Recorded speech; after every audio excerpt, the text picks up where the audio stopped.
Picture this, a killer that leaves absolutely no trace. It doesn't break down doors, it doesn't leave fingerprints, and it doesn't even need a bite or a scratch to breach your body's defenses. It just waits. It hides in the dust, completely invisible, until you take a breath. In today's Explainer, we're unraveling the terrifying reality of Hantavirus. We're going to treat this pathogen exactly like the silent assassin it is, investigating its biological profile, its chilling methods of attack, and the desperate medical race to counter it. 50%. I want you to just let that sink in for a second. When we talk about global pathogens, a mortality rate of, say, 1 or 2% is enough to bring the entire world to a standstill, right? But in parts of the Americas, certain strains of hantavirus carry a case fatality rate of up to 50%. Literally 1 out of every 2 people who develop severe respiratory symptoms from this infection might not survive. It is a literal coin toss with your life, and that makes it one of the most lethal viral threats lurking in our environment today. Now, maybe you're thinking, well, I don't explore remote wilderness cabins, so I'm fine. Okay, let's look at this real-world flashpoint. In April 2026, global health authorities tracked a horrifying outbreak right on a cruise ship, the MV Hondius. This cluster resulted in 6 confirmed cases, 8 suspected cases, and 3 deaths. No way around it. This completely shattered the illusion that hantavirus is just some isolated rural threat. It proved that under the right conditions, this killer can strike completely unsuspecting victims anywhere, turning a luxury vacation into a desperate fight for survival. Part 1. Profiling the pathogen. The identity. All right, let's look at our culprit's biological mugshot. Orthohantavirus. It's a negative-sense, single-stranded RNA virus from the Hantaviridae family. Now, what does all that technical jargon actually mean for us? Basically, it means this virus is highly evolved, incredibly complex, and ruthlessly efficient at infiltrating mammalian cells. Unlike a lot of other viruses in its broader family that use insects to get around, hantavirus has evolved a totally different, way stealthier method of finding its human targets. So where does an assassin like this hide out? It uses what's called a zoonotic reservoir. Hantaviruses live perfectly harmlessly inside global rodent populations. We're talking mice, rats, and voles that carry this virus long-term without showing a single symptom. They don't get sick at all. They just act as invisible carriers. And when you consider that rodents make up a massive 42% of the world's mammalian biodiversity, and they live on literally every continent except Antarctica, you realize this killer has a virtually unlimited number of safe houses worldwide, just biding its time. Part 2. The modus operandi, an invisible weapon. Okay, here's how the trap is actually sprung, and the sequence of events is terrifyingly mundane. Step 1.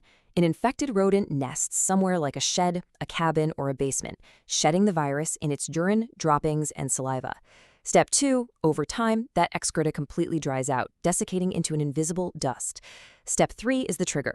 A human walks into that enclosed space and does something as simple as sweeping the floor or moving some old boxes. That disturbance aerosolizes the dust. And finally, Step 4. The human inhales those microscopic airborne viral particles directly into their lungs. Boom, the trap snaps shut. A weekend chore suddenly becomes a lethal exposure. Historically, there was really only one silver lining with hantavirus. It was a dead-end infection. It didn't spread from person to person. But there's a chilling anomaly we have to talk about, called the Andes exception. The Andes virus, a specific strain found in South America, and actually the exact strain responsible for that 2026 MV Hondius cruise ship outbreak, breaks the rules. It has been documented spreading directly between close, prolonged human contacts. This evolutionary leap is exactly what keeps epidemiologists awake at night, because human-to-human transmission, that's the foundational ingredient for a massive epidemic. Part 3. Clinical signatures, the assassin strikes. Let's look at what happens once the defenses are breached. After you inhale it, the virus begins a silent incubation period that can last anywhere from 1 to 8 agonizing weeks. The victim just goes about their life, completely oblivious that they've been hit. Then the acute phase kicks in: fever, dizziness, terrible muscle aches, and gastrointestinal pain. It feels exactly like a really bad flu. But underneath it all, the virus is secretly compromising the integrity of your blood vessels. This sets off the severe phase, a cytokine storm. Your own immune system panics and overreacts so violently that it starts attacking your own body, leading to rapid, catastrophic organ distress. And depending on where you are on the map, this assassin leaves 2 very distinct geographical signatures. Over in Europe and Asia, we see HFRS, hemorrhagic fever with renal syndrome. Strains like Sol, Pomala, and Dobrava specifically attack the kidneys, causing internal bleeding with a mortality rate of up to 15%. But in the Americas, strains like Sinombre and Andas cause HCPS, Hantavirus cardiopulmonary syndrome. This version goes straight for the lungs. Those compromised blood vessels leak fluid directly into the respiratory system, which essentially drowns the victim from the inside out. That is what drives that horrifying 50% mortality rate we talked about earlier. Part 4. Diagnosis and countermeasures. Our defenses. Trying to catch this killer early, it's honestly like chasing a ghost. The diagnostic challenges are just immense. Since early symptoms perfectly mimic the flu, COVID-19, or even dengue fever, a doctor can't just look at a patient and instantly know it's hantavirus. It requires highly specific RT-PCR or serological blood tests. Because of this, the absolute key to figuring it out is the patient history.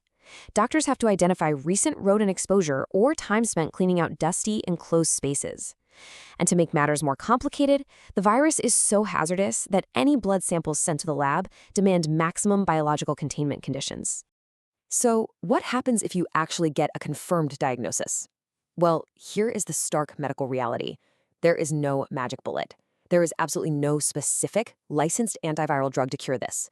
And while there are few localized vaccines used in parts of Asia, there is no approved vaccine for the general global public. Treatment relies completely on supportive intensive care. Doctors are basically forced to just monitor fluid levels, manage blood pressure, and very often insert a tube down the patient's throat for mechanical intubation. They force oxygen into failing lungs, just praying the patient's own immune system can hold out long enough to win the war. Part 5. An expanding threat. The future landscape. Taking a step back to the global picture, we're already seeing an estimated 150,000 to 200,000 hantavirus infections every single year. But the real concern? It's the trajectory. You see, the biology of this virus is deeply tied to our environment. Climate change, intense rainfall, and severe flooding are drastically shifting rodent population densities. Add to that the fact that human habitats keep encroaching deeper into rural and forested areas. We are literally forcing these infected rodent reservoirs out of the wild and straight into our sheds, our basements, and our living rooms. We're handing this killer a multiplier effect on its opportunities to strike. We know the assassin is out there. We know it doesn't need to bite you. It just needs you to take a breath of contaminated air. So, as changing climates and expanding cities push these silent rodent reservoirs ever closer to our daily lives, you really have to ask yourself, how safe is the air you're breathing right now? Stay curious, stay aware, and I'll catch you in the next explainer.